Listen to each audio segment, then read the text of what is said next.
Russia no longer has full control of Luhansk as Ukraine recaptures village. Here's a summary of the article. Ukraine has recaptured a village close to the eastern city of Lysychansk, in a small but symbolic victory that means Russia no longer has full control of the Luhansk region, one of Vladimir Putin's key war aims. Russian forces have occupied all of Luhansk province for the past 2.5 months. Ukraine said it took control of all of the city on Friday, crossing in amphibious vehicles over a pontoon bridge to the river's left bank. Ukraine's state nuclear company, Energoatom, said all 3 of its nuclear reactors were working normally and had not been damaged. Ukraine has launched a counter-offensive to liberate the nearby city of Kherson. Russia and Ukraine have blamed each other for shelling at the Zaporizhzhia plant, which is held by Russian forces but operated by Ukrainian staff.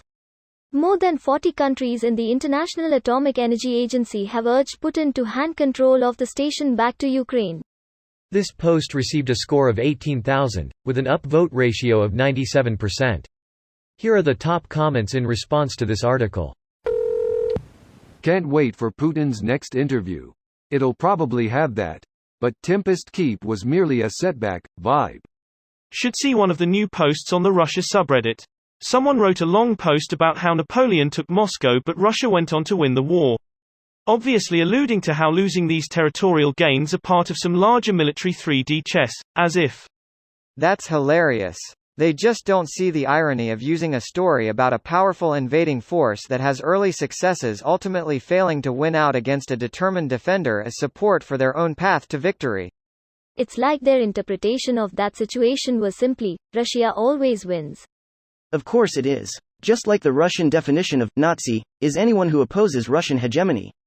All that stuff about the Holocaust, the Aryan Empire, etc., all silly little incidental details only nerds care about. To a Russian, the real point of Nazism all along is being Russia's enemy.